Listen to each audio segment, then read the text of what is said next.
Bueno, bienvenidos a todos, buenas tardes. Este es el último seminario del año.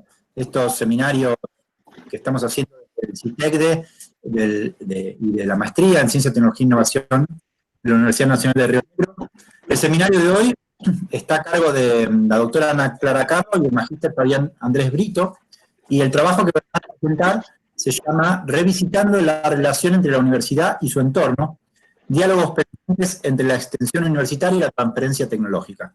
Para los que se quieren conectar o participan por primera vez del seminario, les cuento que el seminario es una presentación breve de entre 15 y 25 minutos, y después vamos a dar lugar a un espacio de preguntas, y se pueden ir anotando en el chat durante el seminario su nombre o pidiendo la palabra. Yo los anoto para organizar un poco después los comentarios o el debate, ¿sí?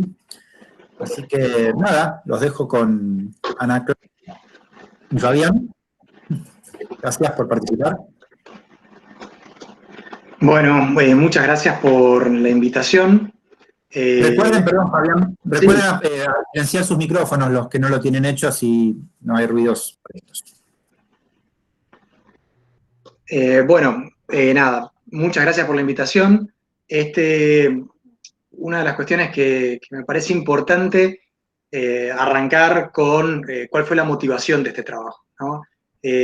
Tanto Ana como nosotros venimos trabajando no solamente en temas de vinculación y transferencia tecnológica, también por ahí desde la gestión o de la comprensión que hay sobre esos aspectos, sino también teniendo el foco de, o intentando al menos, comprender cómo ocurren estos procesos. Y con el norte claro de la importancia que tiene la apropiación social del conocimiento generado por nuestras instituciones de ciencia y tecnología. Dentro de ese marco, claramente las universidades nacionales tienen un rol preponderante. ¿Sí? Mayoritariamente la I+D se hace en las universidades nacionales, más allá de que pueden ser investigadores puros de la universidad o de institutos de doble dependencia.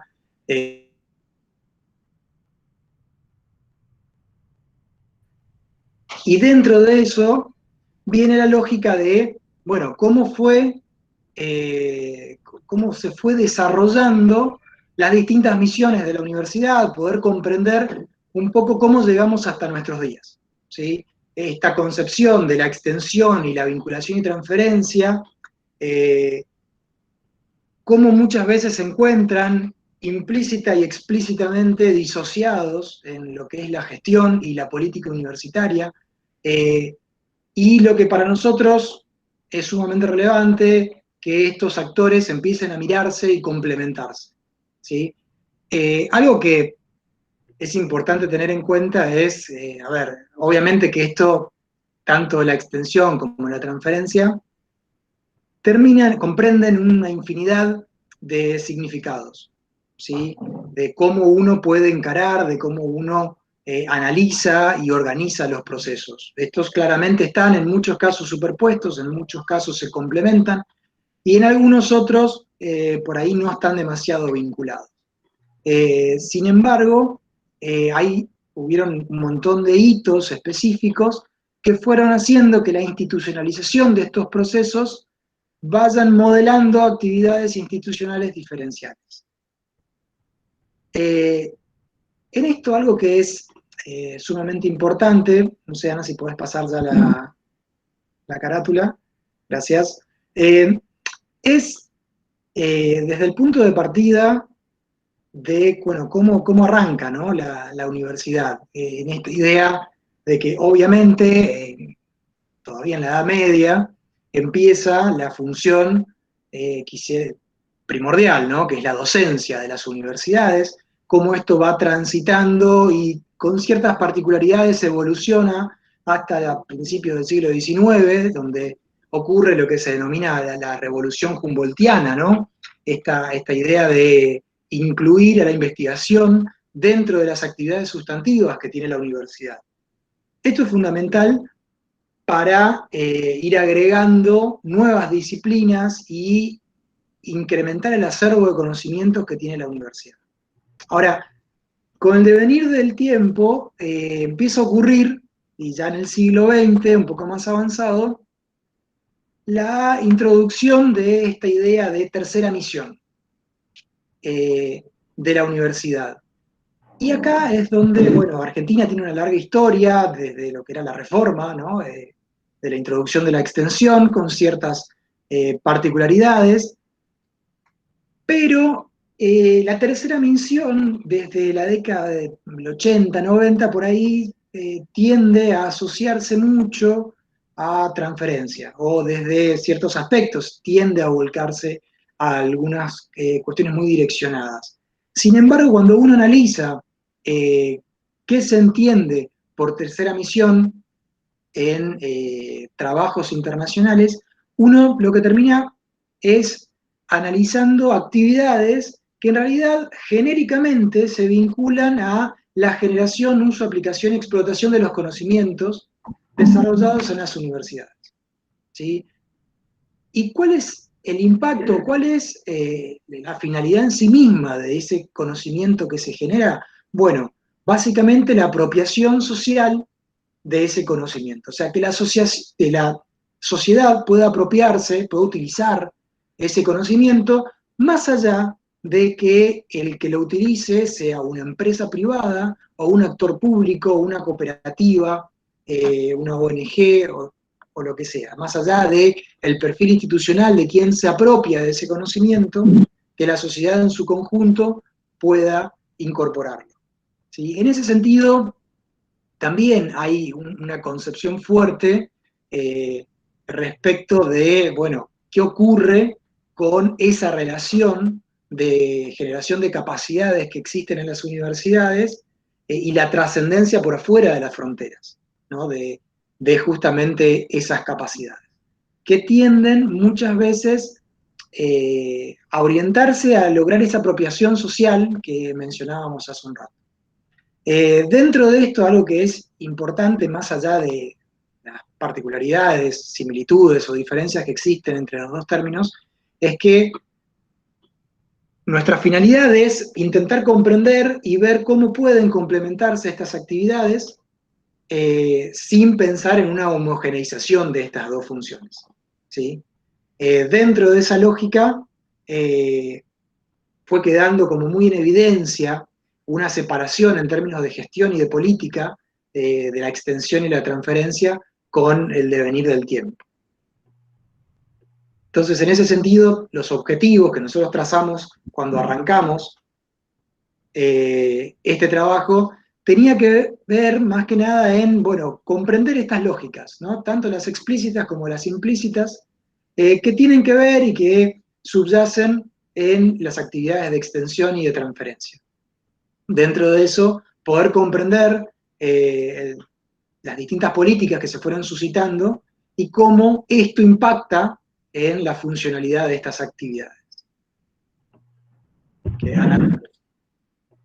Bueno, intentaré ser breve, o sea, no vamos a profundizar en los hitos que vamos a ir recorriendo, pero hay varios autores, por ejemplo, que ubican el origen de esta tercera misión en Inglaterra, en el marco de la Revolución Industrial, a partir del diseño de programas pensados para adultos no universitarios, o en la conformación de colegios para la clase obrera en Cambridge.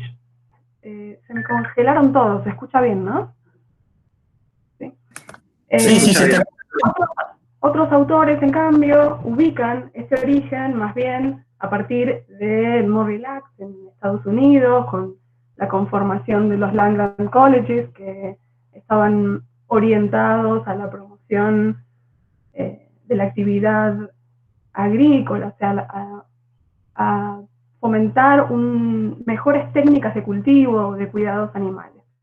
Lo que seguro coincide en la mayoría de los autores es en la figura preponderante que tiene Rafael Altamira, profesor que conformaba el grupo Oviedo, un grupo de profesores que impulsaban una reforma educativa principalmente.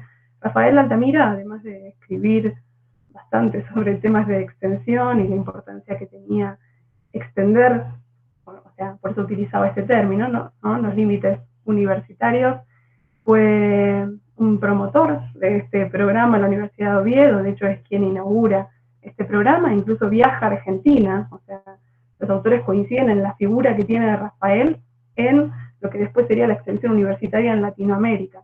Conoce a Joaquín González, que en ese momento era ministro del Interior, y que impulsaba desde su rol una reforma social, y fue también uno de los artífices de la nacionalización de la Universidad de La Plata, y quien, al asumir el cargo máximo, de máxima autoridad de esta universidad, pretende darle esta impronta, ¿no? Bien relacionada con una universidad que por lo menos se vincula al agro pampeano en ese momento.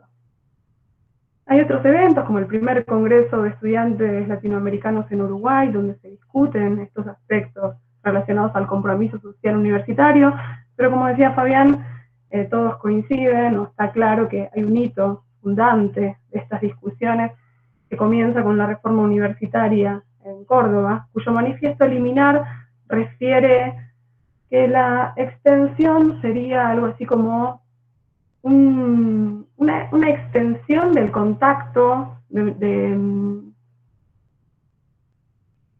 una promoción cultural, de una ampliación del contacto cultural universitario, sobre todo con los sectores populares. Pero en realidad no debemos olvidarnos que esta universidad siguió siendo un espacio de formación de élites, ¿no? Esto se revierte, podemos decir, en los años 1947, 1954, cuando el peronismo promulga algunas leyes que masifican la universidad. La gratuidad universitaria está relacionada con estas leyes. Pensemos también que estamos hablando en un contexto de industrialización, ¿no? De pleno empleo, donde el obrero ganaba un protagonismo en todos los aspectos de la vida cultural nacional, y se institucionaliza la extensión en ese contexto, ¿no? Con un obrero que, bueno, incluso hay cambios de gobierno. En gobiernos me refiero universitarios, ¿no? El estudiante también forma parte del gobierno universitario y se crea la Universidad Obrera, que hoy conocemos como la Universidad Tecnológica Nacional.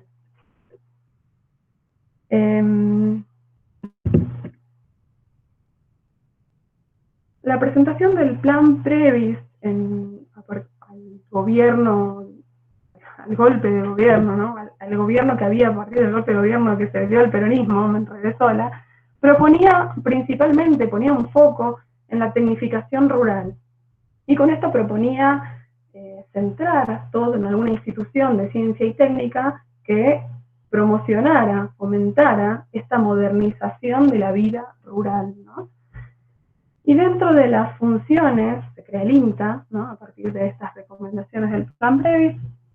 Una de las misiones o funciones del INTA estaba relacionada con la extensión rural. Y literalmente la idea de esta extensión estaba relacionada con propender a la formación, como dice ahí, de una población rural instruida, competente, próspera y sana en condiciones de disfrutar las comodidades que brindan los talentos de la vida moderna.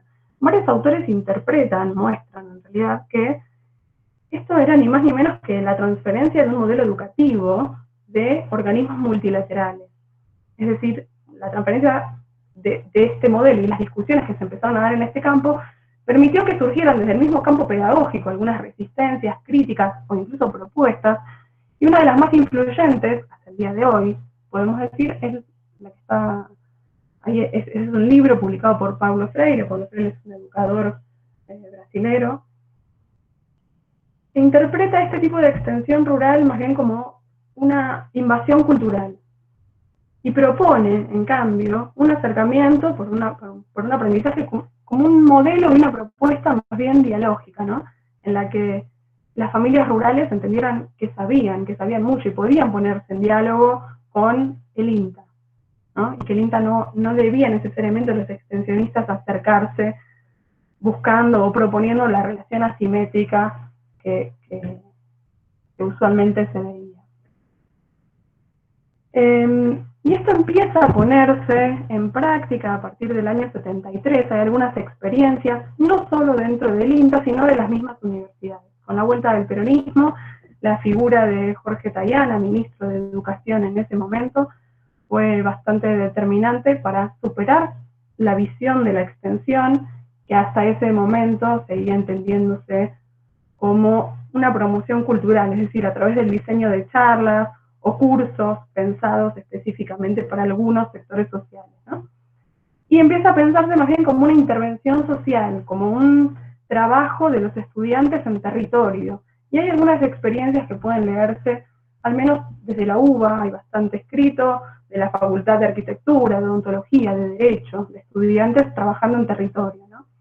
Lamentablemente, con el golpe cívico-militar del año 76, estas iniciativas fueron interrumpidas, anuladas, coinciden varios autores en esto, incluso los autores que analizan la extensión rural del INTA y sus incipientes experiencias que intentaban ser dialógicas. Y debemos decir que además cambian, ¿no?, el modelo económico. El modelo económico industrializante que habíamos hablado antes, que se relacionaba con el peronismo, claramente se ve interrumpido. Es decir, se interrumpen las políticas sectoriales, hay una fuerte desindustrialización, hay una apertura y una exposición a la competencia, es decir, ganan protagonismo en los discursos la modernización tecnológica y la competencia, la competitividad empresarial. Es decir, hay un foco puesto en las empresas claramente y son ellas quienes van a empezar a demandar y a direccionar a la innovación tecnológica.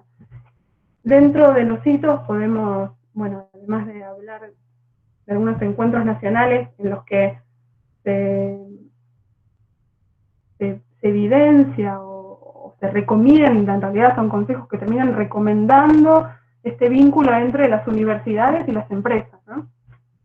Así empiezan a conformarse, bueno, la primera en conformarse es la Oficina de Transferencia Tecnológica de CONICET, lo sigue la UBA y la Universidad del Litoral, y por supuesto también son bastante determinantes los créditos del PIB, que promocionan también este tipo de actividades, una promoción de la ciencia y técnica en conjunto con las empresas, los programas de vinculación tecnológica. Hay que decir también que, digo, estos serían como todos los hitos de institucionalización de estas actividades dentro del sistema científico tecnológico, pero las universidades estaban fuertemente desfinanciadas y también se promocionan este tipo de actividades como una suerte de autofinanciamiento de las universidades. Y esto tiene grandes rechazos, ¿no? Porque a su vez, en paralelo, se empieza a promover conceptos relacionados con la eficiencia, con la productividad, criterios claramente hegemónicos que respondían, que al menos promovían que nuestras universidades respondieran a agendas del centro, desarticulándolas del territorio. Entonces, esto generó fuertes resistencias de gran parte de la comunidad, no sé si gran parte, pero seguro había grandes focos de resistencia, que entendían que la relación universidad-sociedad había sido como homologada a la relación universidad-empresa, y desde ahí había varias resistencias.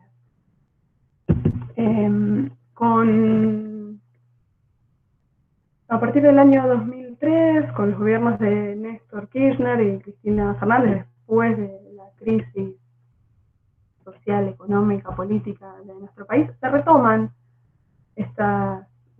las políticas de tipo sectorial, identificando áreas estratégicas, se retoman también las ideas del PLACTED, se jerarquiza la función de ciencia y técnica, pero ya no como antes. Digamos que durante el periodo previo la ciencia y la técnica no estaba contenida en un plan nacional, en un plan de desarrollo nacional. Aquí vuelven a pensarse en planes de una ciencia y una técnica articulada con otros planes nacionales, y hay programas e hitos que tienden, por un lado, a profundizar estas actividades de vinculación, como podemos nombrarlos en Pretecno, el financiamiento para el diseño de especializaciones en gestión tecnológica en las universidades, los programas Sumar Valor, el programa Sumar Valor que sensibilizaba, capacitaba, incluso diseñó guías de buenas prácticas para la vinculación, para la propiedad intelectual.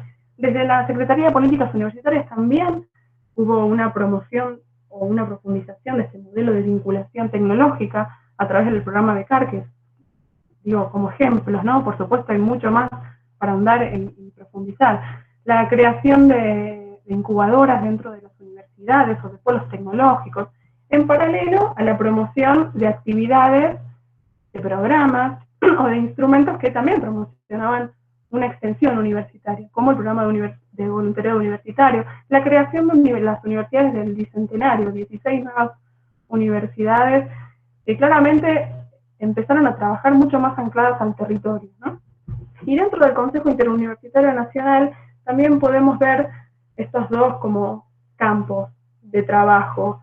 La comisión de extensión se había creado, ni bien se creó el Consejo Interuniversitario, y durante estos años se crea además una comisión de vinculación tecnológica, y en estas comisiones se trabaja con las redes de vinculación y de extensión universitaria, impulsando una extensión en el segundo de los casos que permeara integralmente la currícula de los estudiantes. Actualmente la polisemia persiste, la polisemia de la que hablaba Fabiana al principio. Sí se pueden identificar dos modelos claros cuando hablamos de extensión universitaria, ¿no? Aquella extensión que es pensada como un proceso de intervención social en la que se discuten las dimensiones políticas, metodológicas o éticas de estas intervenciones, y en la que se la comprende como una formación integral de los futuros profesionales universitarios. Y en paralelo se ve una concepción en algunas universidades, puede decirse, de la extensión universitaria como una actividad extraprogramática, voluntaria por parte de los estudiantes, es decir, no dentro de la currícula. Es muy poco reconocida para la formación de los estudiantes o incluso de los docentes que se involucran en estas actividades, y que tiene recursos que la mayoría de las veces son simbólicos.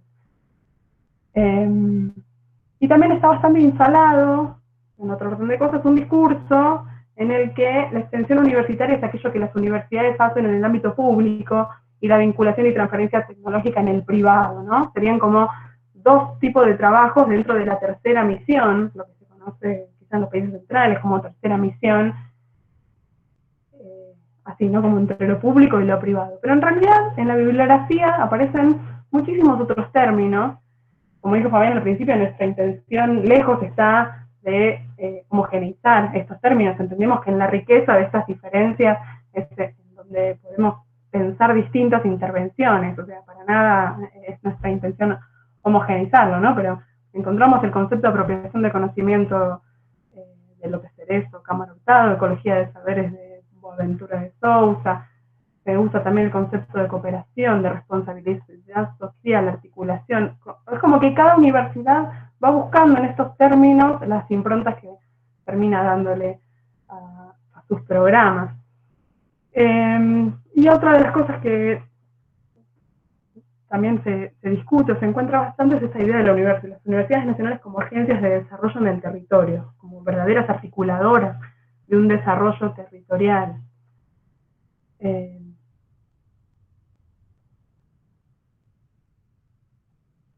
Fabi.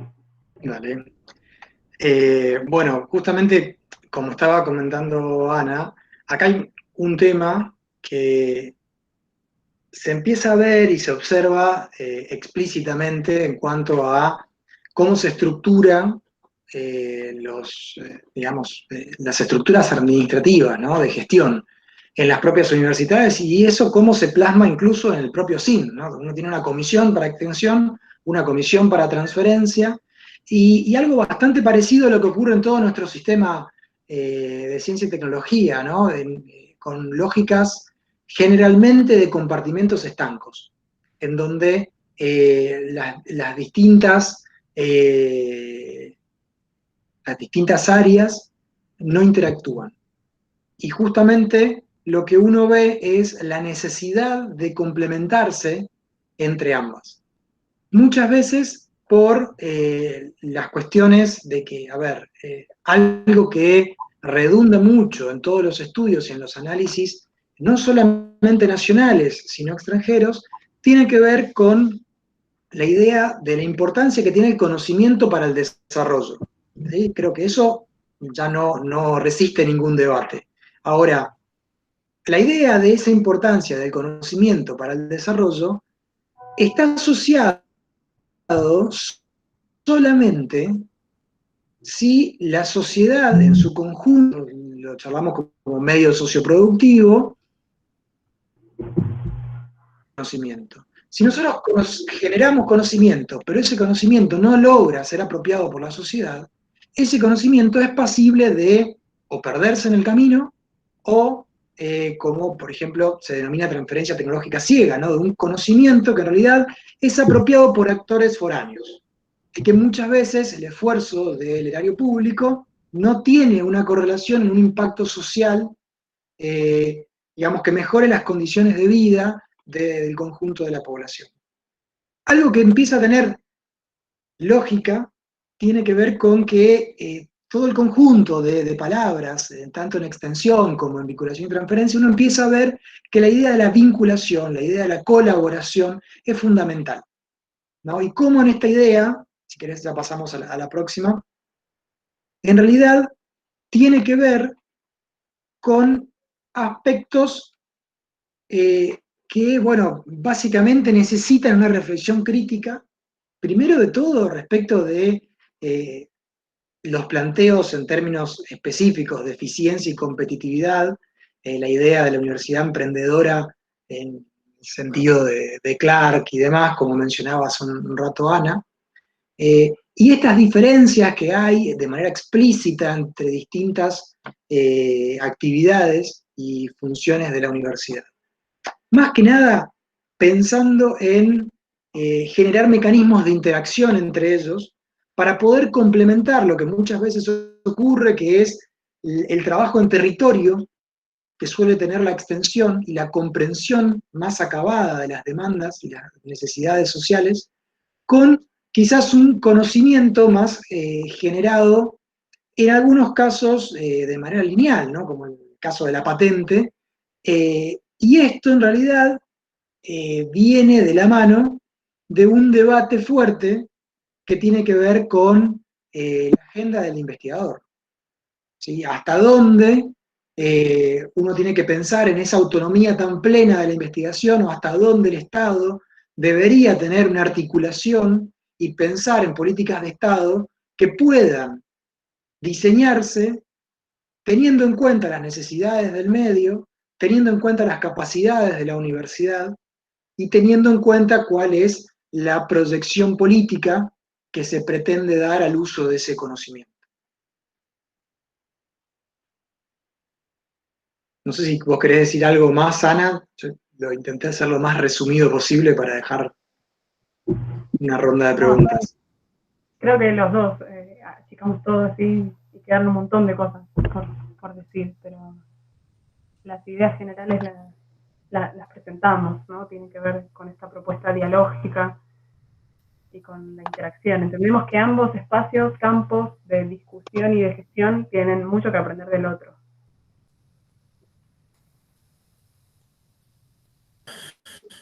Bueno, muchas gracias Ana Clara, muchas gracias Fabián. Damos ahora entonces lugar a las preguntas, los comentarios.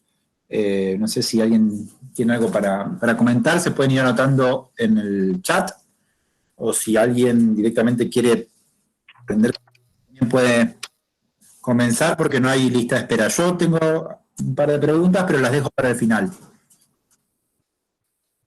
Bueno, yo tengo una pregunta, un comentario. Adelante, Gabriela. Hola, ¿qué tal? Mi nombre es Gabriela Trupia, yo vivo en Zárate y trabajo en la UTN, en la Universidad Tecnológica Nacional, en la Facultad Regional Delta, que está en Campana. Y, bueno, muy interesante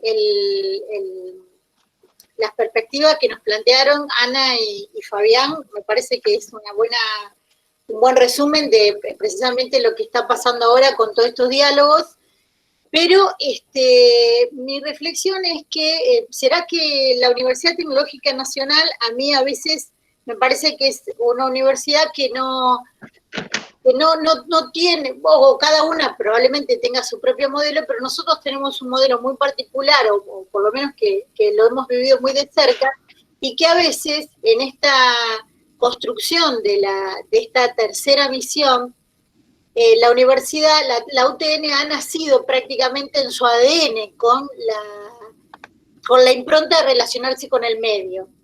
Al punto tal, y eso lo hemos sufrido, y lo digo de esta manera, en las sucesivas evaluaciones de CONEAU.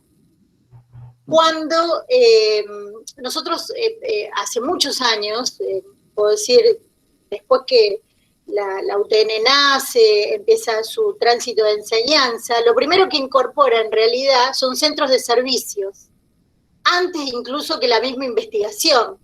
Es decir, había investigación, pero siempre fue una investigación muy aplicada. Y los centros de servicios se construían a partir de la relación fuerte que tenía, o que tiene, o que a veces ha ido perdiendo la universidad, las regionales que son muy, muy reconocidas por el medio, como esta universidad obrera, como esta universidad donde se forman ingenieros en el hacer.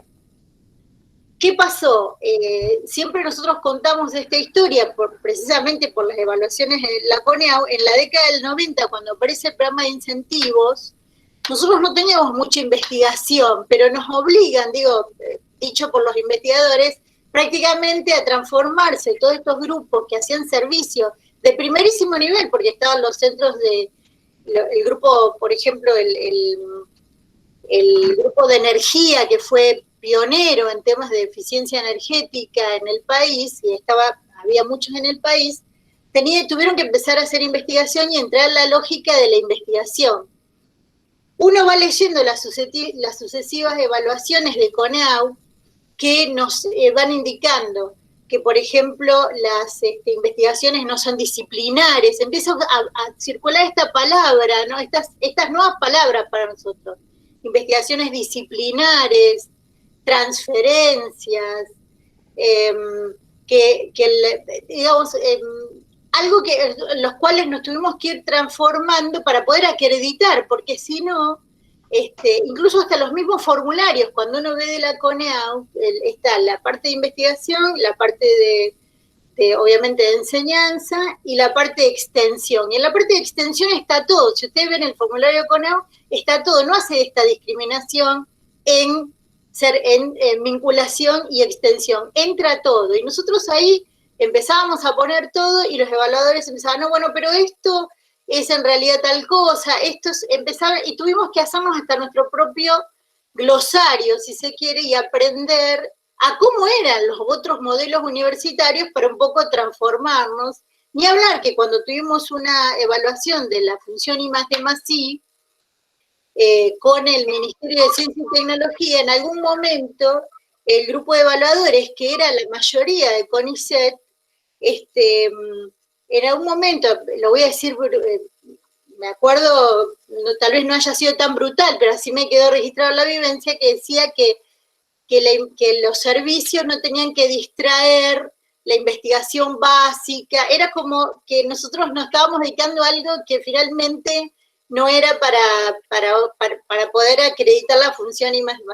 Así que hicimos un recorrido como un poco al revés, ¿no? Un poco, y ahora, gracias a algunas cosas que fueron apareciendo, por ejemplo los PTS, empezamos a poner en valor algunas cosas, porque si no, no teníamos como tampoco nuestros investigadores e investigadoras poder acreditar y registrar estas actividades, porque el sistema de evaluación es mandatorio también para poder hacer una carrera en los ámbitos académicos.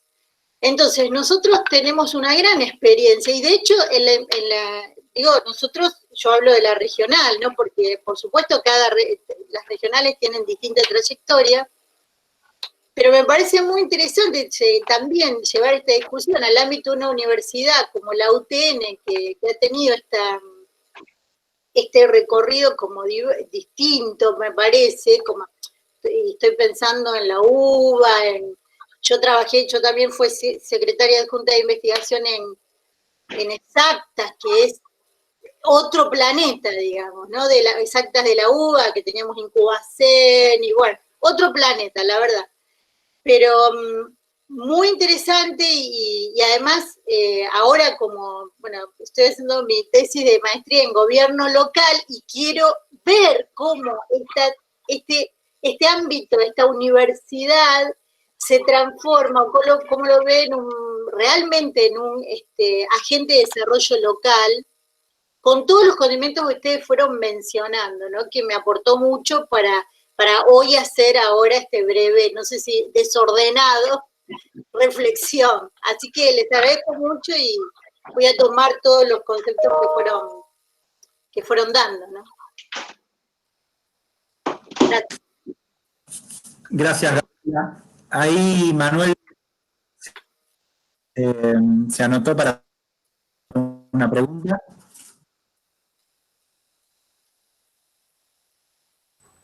Hola, bueno, primero felicitarlos a Fabián. ¿Ahí se escucha? Sí. Primero, bueno, felicitarlos a Fabián y Ana Clara por la presentación, que estuvo muy buena. Me surgieron dos preguntas. Una es más general.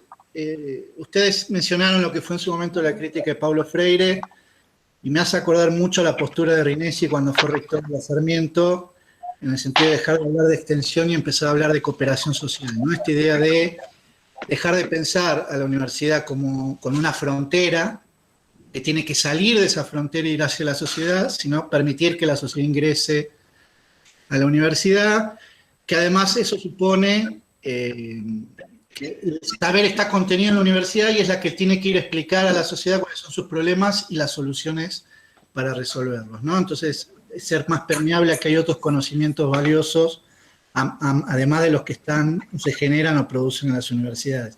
Quería rescatar esa reflexión que ustedes tiraron.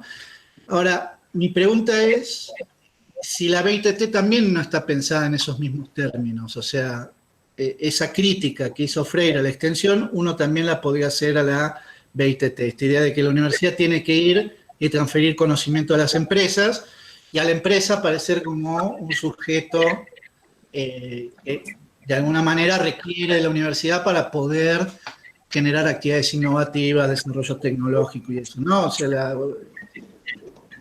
me sale decir como un sujeto tonto la empresa, ¿no? La universidad es la que le tiene que dar. Si ese mismo supuesto no está operando en la BITT.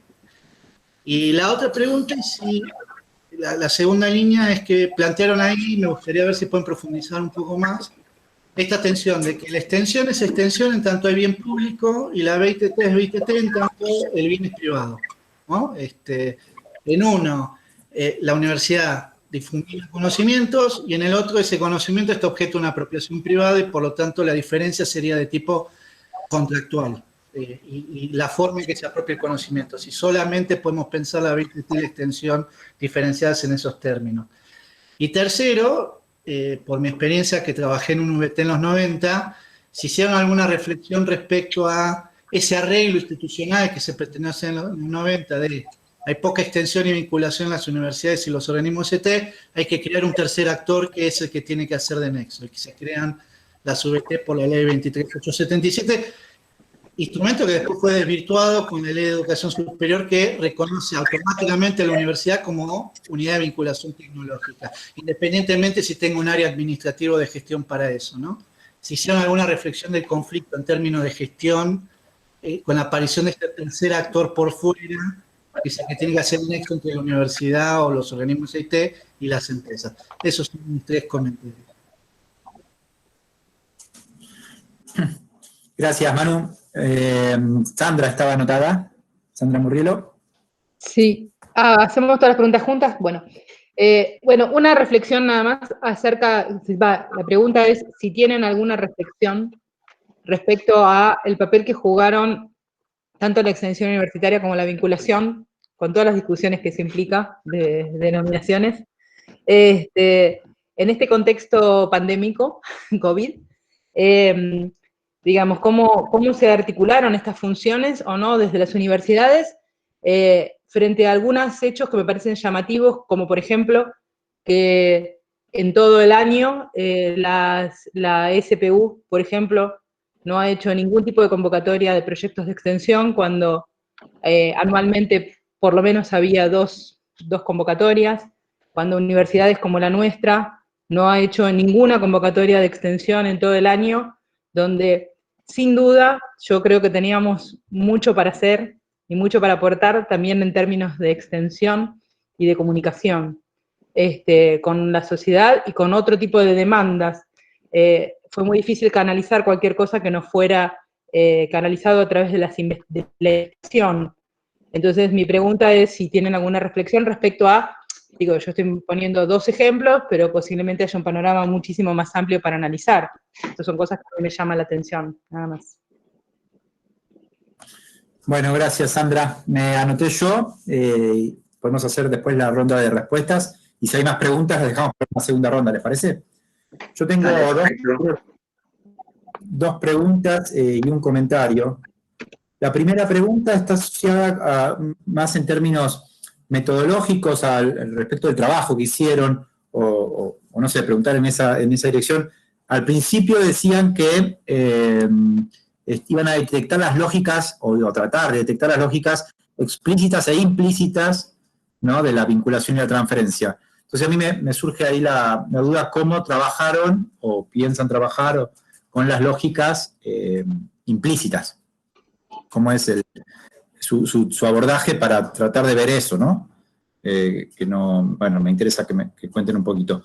Lo segundo es en relación al manual de Valencia, esto que, bueno, Gabriela un poco lo mencionaba respecto de la dificultad ella hablaba de la evaluación, pero bueno, de la medición de las actividades de vinculación y transferencia para que se reflejen de algún modo en las carreras profesionales o en los institucionales, digamos. Pero, bueno, el manual de Valencia tiene poquitos años, no sé si es del 2016, 2017, pero es un intento, un esfuerzo por tratar de organizar un poco ese tipo de cosas, pero la verdad es que yo lo conozco en términos teóricos, digamos, conozco el manual, pero no conozco su aplicación. No la tiene, así que es difícil que la conozca. Entonces, eso, preguntarles si ustedes sabían o de algún intento de aplicación de esos indicadores, bueno, ya está un poco la respuesta. Y lo tercero que me interesa y que ya hace rato que vengo pensando es en estas ideas asociadas a la vinculación, la transferencia, la extensión, etcétera, etcétera, y esta disociación que ustedes muestran muy claramente entre una función y las otras funciones de la universidad, ¿no? La educación, investigación, extensión, vinculación y transferencia sería un conjunto heterogéneo de la tercera. Pero en realidad, un poco lo que yo estoy pensando es que es esa forma de pensar los aportes múltiples de la universidad a la sociedad, digamos, ignora de algún modo que la propia formación de recursos humanos son una extensión, una transferencia enorme hacia la sociedad que da resultados económicos masivos, digamos, podríamos decir, en el sector productivo. Y eso no está tenido en cuenta en prácticamente ninguna de las perspectivas que yo he mirado y de la riqueza que le aportan los recursos humanos formados por el Estado al sistema productivo local y al internacional, si queremos discutir con los esquemas como transferencia tecnológica ciega y esas cosas que ustedes nombraron. Y en ese sentido, una universidad como la UTN, digamos, con mucho anclaje territorial, federalizada, tiene esos indicadores, si uno los tuviera que medir, tendrían que dar mucho más altos, ¿no?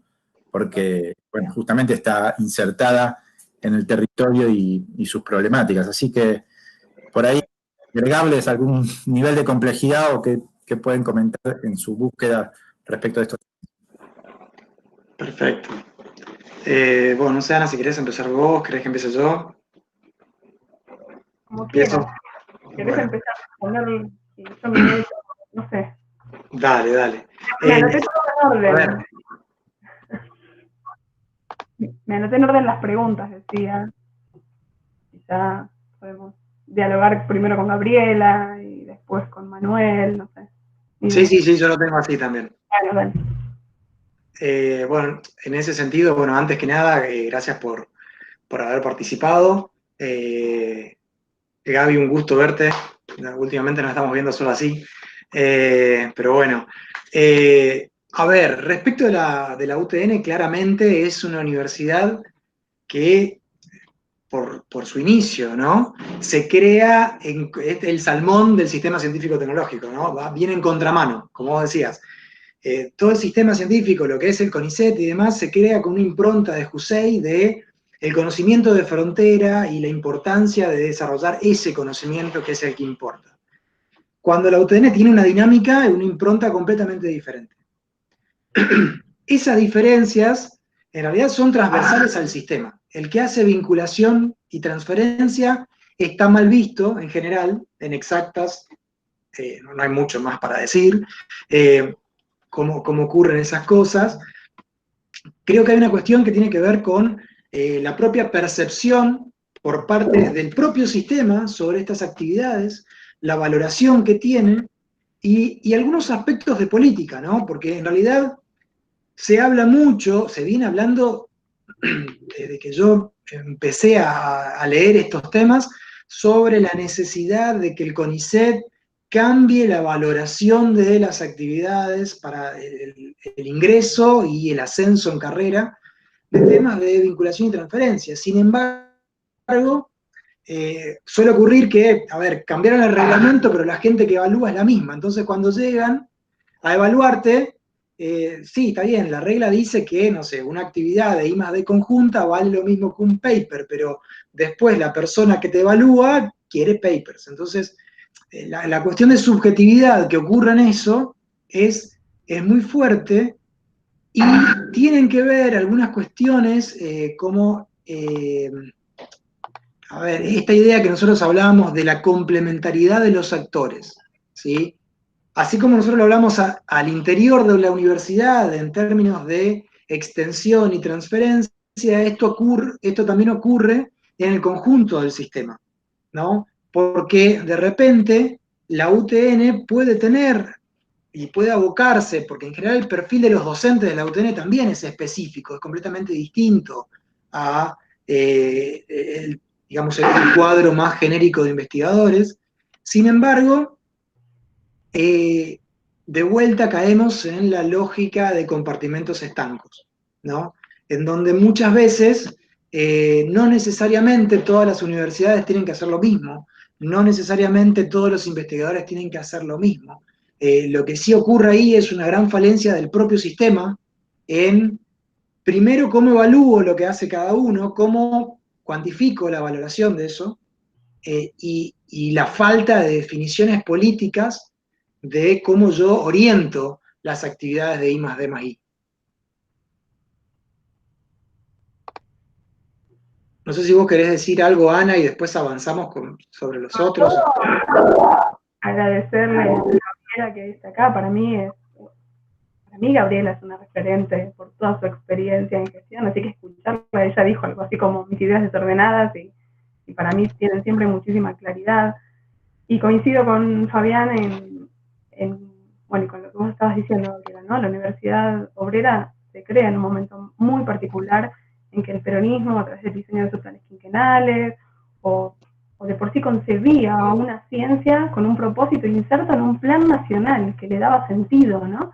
A diferencia de gran parte de nuestro sistema científico, que en realidad pone por delante sus propias agendas y sus propios planes y que hoy en día lo vemos bastante desarticulado. Y lo digo así como bastante en términos generales porque por supuesto es multifactorial y por supuesto tenemos un modelo por cada universidad, pero entiendo perfecto a qué te referías, la nombramos así al pasar durante el peronismo, pero definitivamente la Universidad Obrera está creada en un momento en que la mayoría de las universidades nacionales tenían, y bien digo mayoría, porque hay excepciones como, no sé, Mendoza o Tucumán, pero el resto de las universidades tenían un claro enfrentamiento al peronismo en ese momento, y el peronismo entendió que el cambio cultural iba a ser mucho más largo, y que necesitaba de todas maneras de ese actor universitario inserto en su plan nacional. O sea que entiendo que después las mismas políticas hayan condicionado, vos lo decís a través de la CONEAU, pero los mismos investigadores, si son también de CONICET, van a estar siendo evaluados por las lógicas que vos decías. Entonces, CONICET de alguna manera homogeneiza incluso lo que pasa en las instituciones de ciencia y técnica, porque cuando vas al INTA hay un montón de lógicas conicetianas, en la CONEA pasa lo mismo. Y yo veo que es multifactorial, ¿no? No quería agregar mucho más, para no extendernos. Gracias, Ana. No, a vos. Lo que comentaba Manuel en relación a lo de Rinesi, coincido con él, que desconozco si está influenciado o no por los textos de Freire, pero definitivamente Rinesi habla de diálogos. Nosotros también hacemos un análisis, sobre todo las reflexiones que hace Rinesi, como vos decías, dentro de cuando él estaba en la Universidad General Sarmiento, y a raíz de todas estas universidades nacionales que se crean en el conurbano, él hablaba sobre todo del conurbano, los límites se desdibujan, pero no solo, quizás relacionado con lo que decía Luciano también, ¿no? De la formación de los recursos humanos. Las universidades ya no solo forman, bueno, por supuesto ya no forman élites hace mucho, pero además ahora la universidad llega a lugares donde nunca antes había llegado y forma primeras generaciones de profesionales. Y poner la universidad, y esto Rinesi lo dice mucho más lindo que yo, ¿no? Pero poner a las universidades en esos territorios no puede ser decirlo a los pibes, bueno, acá tenés la universidad, es gratuita, entrá, pero te debo 8 en la primera materia, ¿no? Hay un esfuerzo desde la pedagogía que como docentes tenemos que afrontar y tenemos que ocuparnos, que es cómo incluimos verdaderamente en la universidad a estos actores. Y él habla incluso de desdibujarse los límites de la universidad en ese sentido y de la extensión, ¿no? La extensión entendida como incluyendo socialmente a estos nuevos actores que llegan a la universidad y que antes no tenían manera.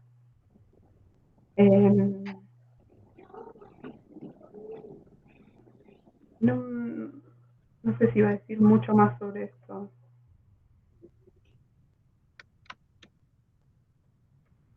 Hablaste también de esta tensión público-privada, Manu, y de estos discursos, o al menos está bastante instalado y uno lo puede leer en papers, en artículos publicados, ¿no? Esta idea de que la extensión es lo público y la vinculación tecnológica es lo privado. Y por supuesto esto también se viene desdibujando. Cuando hablamos de empresas que forman parte de la economía social o economía popular, bueno, tenemos cada vez más grises y cada vez más necesidad de trabajar en conjunto con, ¿no? En que los abordajes sean transepistémicos. O sea, esta crítica que Freire hace y que hoy en día se retoma, se habla de una extensión crítica, cuando uno va a dialogar en vez de a pararse de una manera simétrica, a bajar verdades y conocimientos, es por supuesto también súper acorde a la vinculación y transferencia tecnológica. Cuando pensamos líneas de investigación o desarrollos tecnológicos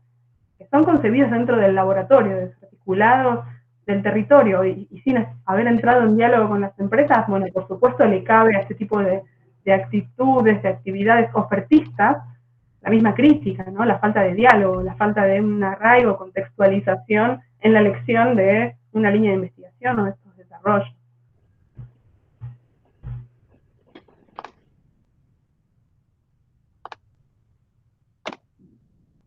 No sé, Fabi, si vos quieres más de mano. Sí. Bueno, sí, lo de Rinesi,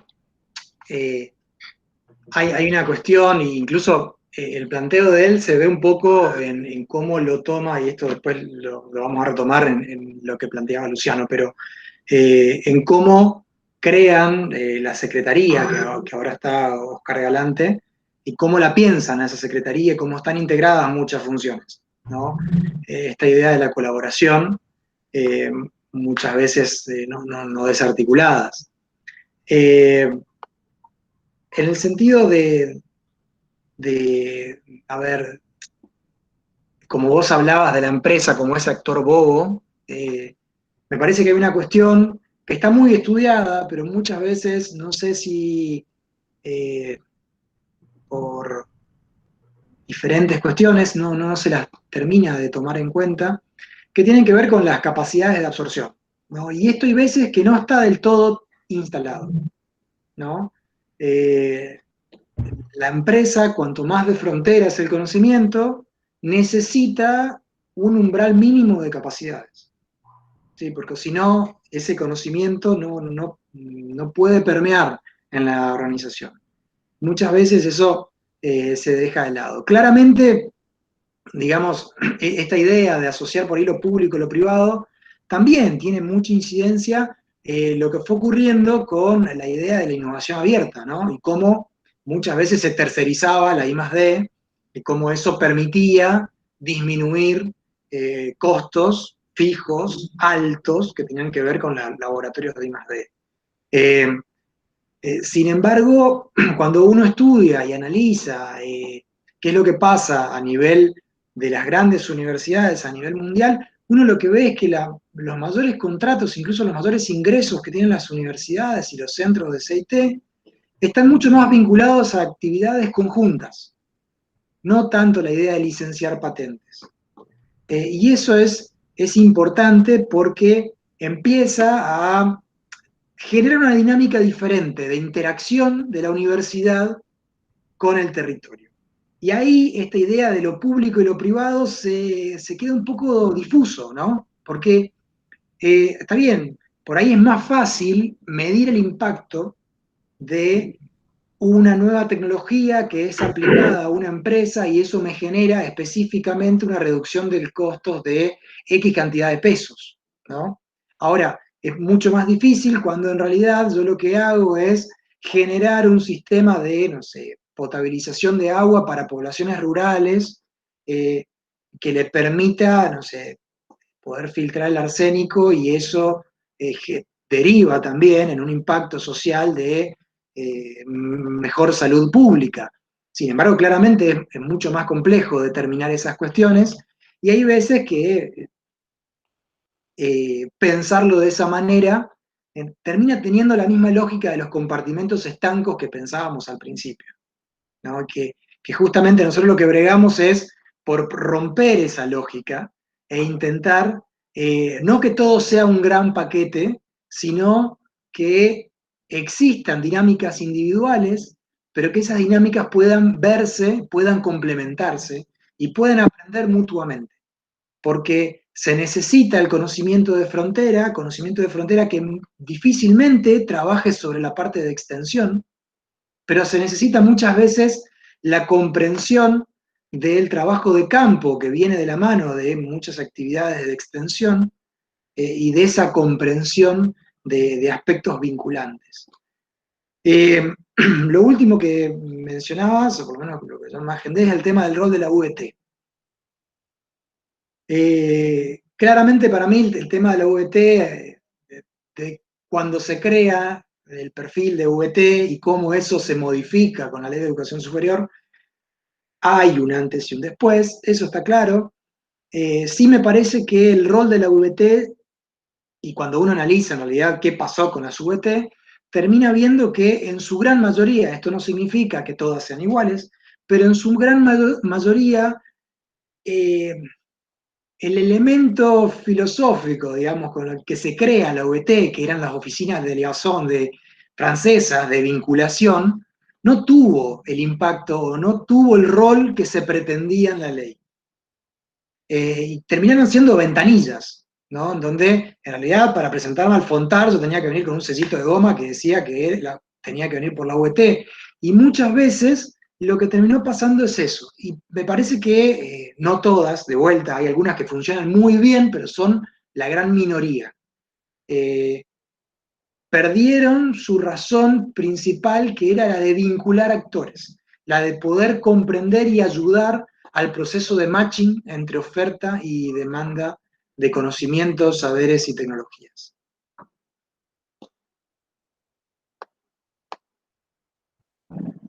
No sé, Ana, si tenés algo más para... No, totalmente. Son como administradoras de financiamiento, prácticamente las UET hoy en día. Sandra nos preguntaba si habíamos hecho algún tipo de reflexión en torno a la pandemia, y ahí Santiago está haciendo una pregunta similar. La realidad es que no, si bien nosotros hablamos de discusiones actuales, medio como que terminamos el análisis de los hitos en el 2015, ¿no? Con los dos gobiernos, o sea, con qué es lo que está pasando a nivel ministerial o de la ICPU en el 2015 con el gobierno de Cristina Fernández de Kirchner. Así que lo que sea que digamos corre por cuenta de cada uno, quiero decir, no es algo que hayamos discutido o reflexionado concienzudamente sobre eso. En general, yo vi un área de extensión universitaria muy preocupada de entrar al territorio y áreas de vinculación o actividades que uno podría claramente identificar dentro del universo de actividades que uno mete dentro de la bolsa de vinculación, que tienen que ver con la I+D+I, como decía Fabián, más orientadas a algo bien ofertista, o saliendo a buscar un socio para poder aplicar a los subsidios que surgieron, ¿no? Y sí, creo que puede haber interesantes aprendizajes, tratando de responder un poco lo que pregunta ahí Santiago, porque hubo mesas interministeriales, o sea, claramente hubo un problema y había que abordar el problema y se pensó en soluciones a las distintas dimensiones de ese problema, ¿no? Entonces, seguro va a haber aprendizajes a capitalizar. En lo personal, siento que es un poco pronto para entender qué es lo que va a pasar y repito, no es algo que hayamos analizado para el trabajo en particular. Es súper interesante ver lo que estuvieron haciendo distintas universidades desde su área de extensión y cómo trabajaron en territorio desde las áreas de extensión, a pesar de que no hubo ningún tipo de financiamiento para estas actividades, porque yo creo que esto refuerza todavía más esta visión, esto que mostrábamos de que la extensión es algo extra programático, algo que hacemos de manera voluntaria cuando nos sobra tiempo. La mayoría de los docentes que se involucran en estas actividades lo dicen expresamente, no tengo tiempo material, lo hago por mí, ¿no? Hay mucho de esto, mucho de sí, voluntarismo. Así que no en el contexto de este trabajo.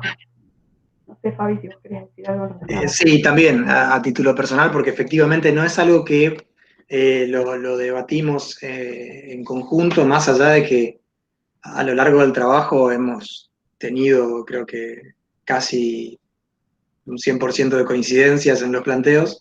Este tema del COVID no lo llegamos a charlar. Yo puedo contar algunas cuestiones desde mi experiencia personal, porque en el CIECTI hemos realizado algunos trabajos respecto de tanto lo que se hicieron muchas instituciones a nivel nacional como internacional para el COVID.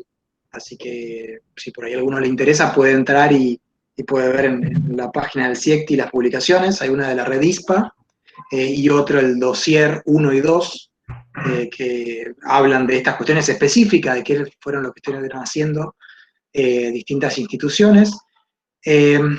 Respecto de la cuestión de la SPU y las convocatorias,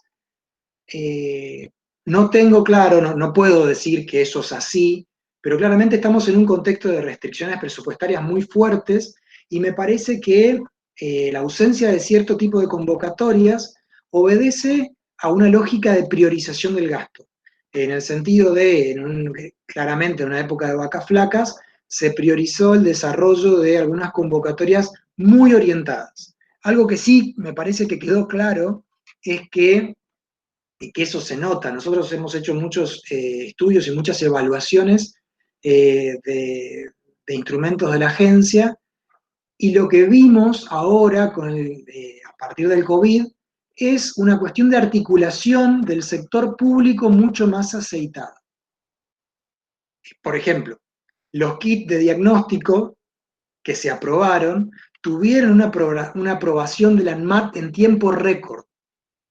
¿Sí? Y empezó a haber una articulación, por ejemplo, entre el FONARSEC y el ANMAT, que antes no existía, y que habían proyectos del FONARSEC que se caían porque no les aprobaban la regulación, entonces no podían salir a comercializar el producto. Esas cuestiones que tienen que ver con articulación es importante. Creo que el tema del COVID, algo que ha enseñado es dos cosas. Por un lado, muchas más, ¿no? Pero en respecto de esto, creo que hay una cuestión de aprendizaje muy fuerte por parte de la sociedad de la importancia que tiene el sistema científico-tecnológico de nuestro país. Así que en muchos casos ha sido bastante denostado. Y por otro lado, algo que me parece fundamental, y que lo vincula a lo que mencionaba Gabriel al principio, la importancia de la investigación aplicada, del desarrollo tecnológico experimental más enfocado. ¿sí? Apuntando a necesidades concretas, necesidades que están predefinidas y muy bien predefinidas por parte del Estado. Políticas públicas que, primero de todo, definen qué es lo que necesitan y después hacen un llamado en consonancia.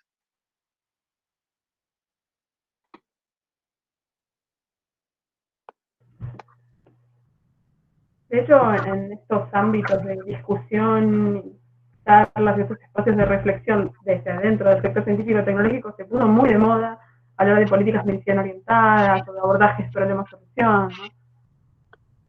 En relación a, no sé si querés decir algo más, paso a lo que preguntaba Luciano. Luciano decía o preguntaba cuál había sido nuestra metodología.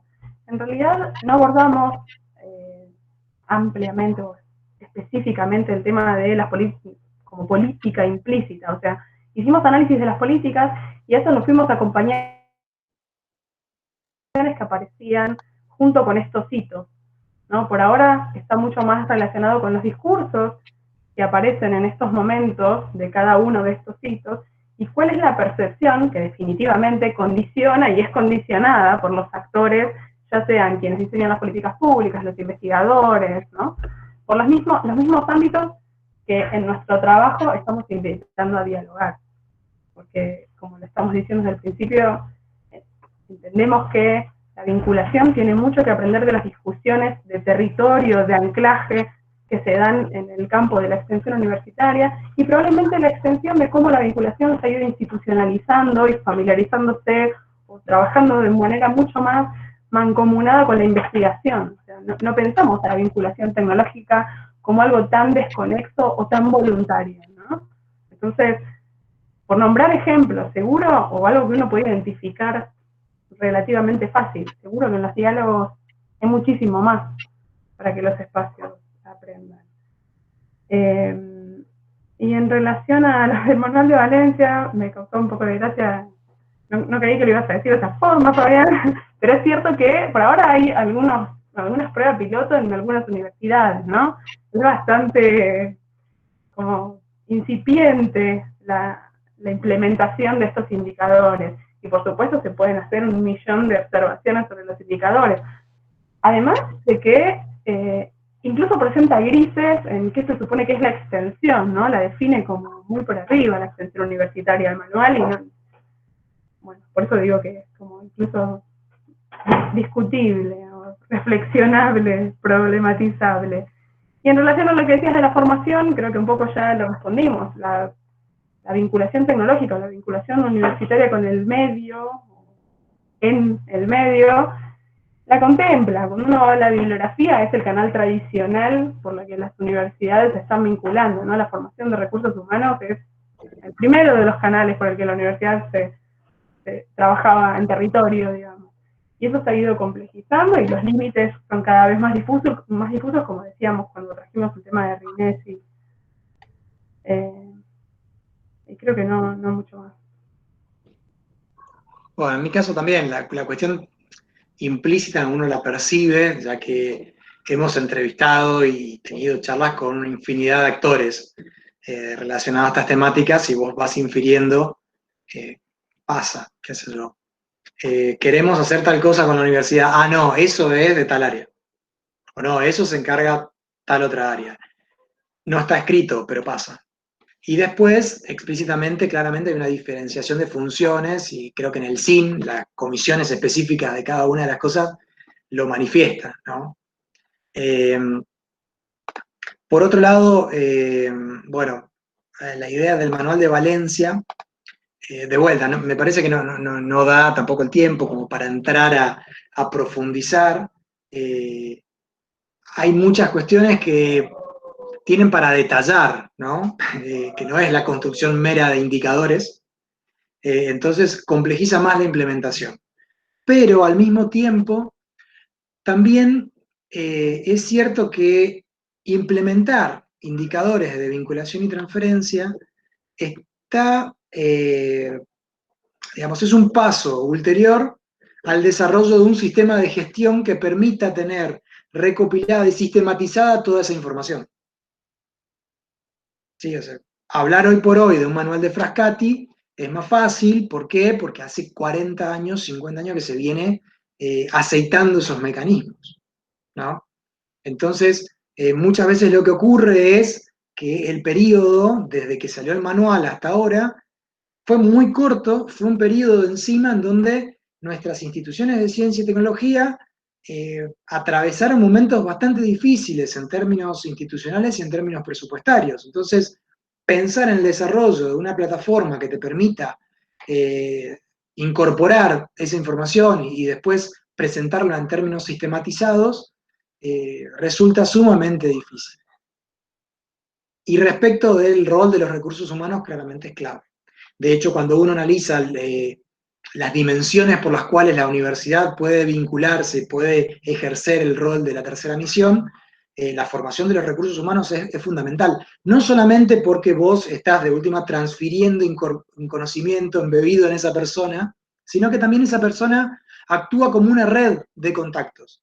Entonces, por ejemplo, si uno forma un biotecnólogo que se va a una empresa, esa empresa requiere alguna solución tecnológica, lo primero que va a hacer es traer esa empresa a la universidad o al grupo de investigación que lo tiene como referencia en esa área. Esto es recontra común que pasa. Entonces, no es solamente la vinculación de la persona que va a trabajar a cualquier organismo público o privado, sino también la conformación de redes que ocurre o la vinculación posterior en diferentes proyectos. Es muchas veces el punto de partida para actividades mucho más complejas.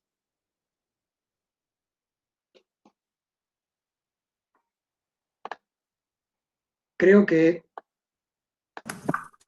respondimos todo. Bueno, no sé si hay algún otro comentario. Ahí hay una aclaración de Mabel Crestía sobre una próxima convocatoria a proyectos de extensión y lo difícil que fue este año para las instituciones. Bueno, lo mencionaban ustedes hace un ratito en los comentarios, ¿no? No sé si alguien quiere comentar algo más, ¿alguna otra pregunta? Si no hay otra pregunta, vamos entonces cerrando el seminario. Yo no quiero cerrarlo porque significa ya el cierre del año, no nos vemos más. Será encontrarnos el año que viene en los próximos seminarios. Está bien.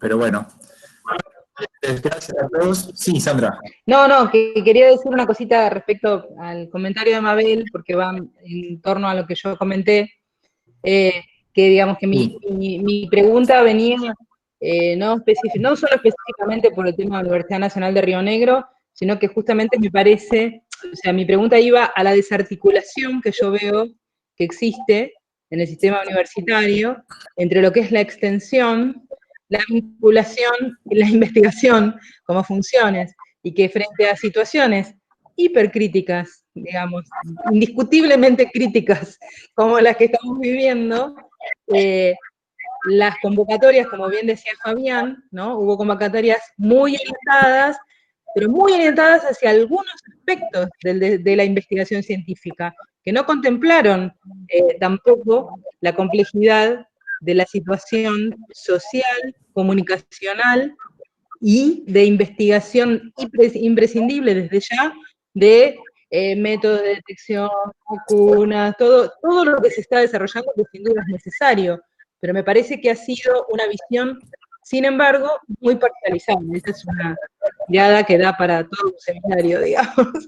Pero digo, no, me parece que lo que quería aclarar es que mi pregunta iba en función de la desarticulación de funciones. Sumo a eso, Sam, que algo que también está relacionado con estos diálogos que proponemos es que desde la extensión universitaria es muy natural que haya sociólogos, o por lo menos alguien del campo de las ciencias sociales articulando, trabajando en el territorio, ¿no? Y no tanto es así desde la vinculación y transferencia tecnológica. Creo que esto se relaciona con lo que vos decías. Es mucho más natural pensar una vinculación tecnológica desde las ciencias mal llamadas duras que desde las ciencias sociales. Todavía nos debemos algunas conceptualizaciones relacionadas con qué es hacer vinculación tecnológica cuando uno es un sociólogo, por ejemplo, ¿no? Y que eso probablemente no analicé con esta perspectiva de las convocatorias, pero bueno, más allá del TISAC, quizá habría que pensar, bueno, cuánto realmente se estaba incluyendo a otras ciencias no duras, digamos, en estas convocatorias, que quizá te referís a algo más así, a una contención más social que, bueno, si uno se pone a analizar las políticas públicas, creo que también fue una falta, ¿no? Que al presidente lo asesorara un grupo de médicos nada más, por decir algo. Totalmente. Sí, sí. Sí, y a ver, claro, creo que lo mencionamos varias veces a lo largo de la charla, la idea de compartimentos estancos. Creo que lo que vos mencionás, Sandra, en realidad es eso, ¿no? Estamos al lado, pero, viste, no nos vemos. Y pasa, pero al mismo tiempo, creo que hay dos cuestiones que me parecen importantes destacarlas. Uno, el tema de la interdisciplinariedad, ¿no? Se me lengua, me traba. Me parece que es un aspecto muy, muy, muy, y de vuelta, muy importante, en donde nosotros repetimos nuevamente esta lógica de compartimentos estancos, ¿no? Entonces, lo físico con lo físico, lo exactas por un lado, sociología por el otro, económicas por el otro, y la verdad que en un mundo que requiere soluciones tan complejas y cada vez más articuladas, es importante que uno pueda consensuar miradas. ¿Por qué digo esto? Básicamente uno puede tener una solución tecnológica desde las duras, brillante, pero eso no tiene mercado. ¿Qué ocurre con eso cuando yo creo una empresa? Me fundo. Así de simple. ¿Sí? ¿Qué otra de las cosas que pasan? Tengo una solución, un desarrollo que es espectacular, pero yo como investigador no sé vender. No sé vender. Y falta interacción entre las distintas disciplinas. Falta una pata. Pensar que la ciencia es solamente las duras es algo demasiado simplista y demasiado, o sea, es una pata que le están faltando varias, es una mesa que le están faltando varias patas. Y al mismo tiempo, quiero destacar una cosa que me parece sumamente relevante también.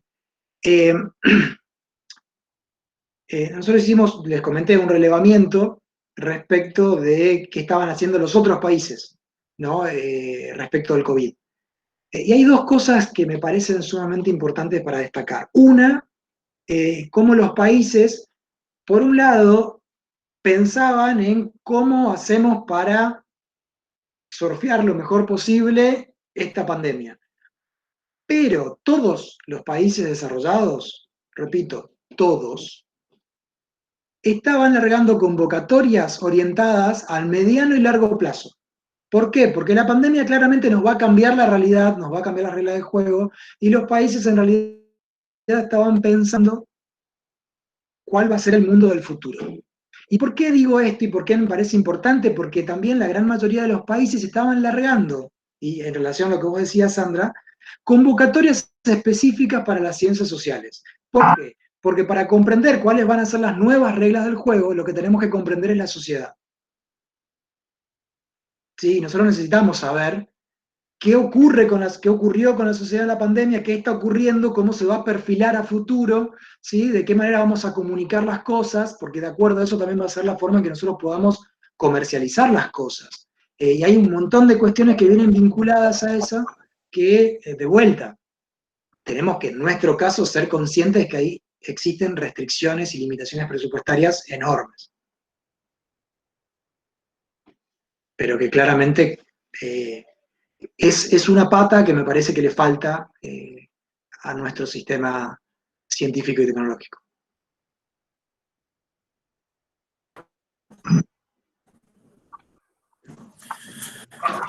Bueno, hasta aquí llegamos, no hay más comentarios. Muchas gracias a todos por participar.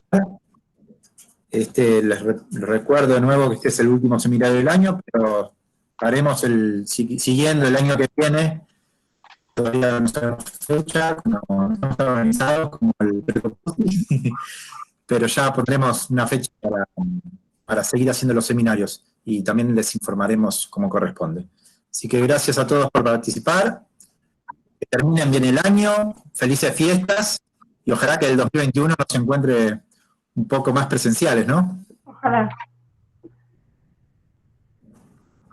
Bueno, gracias Ana Clara, gracias Fabián por la presentación, y nos vemos pronto. Gracias Gracias a a ustedes. Chao, nos vemos. Feliz año.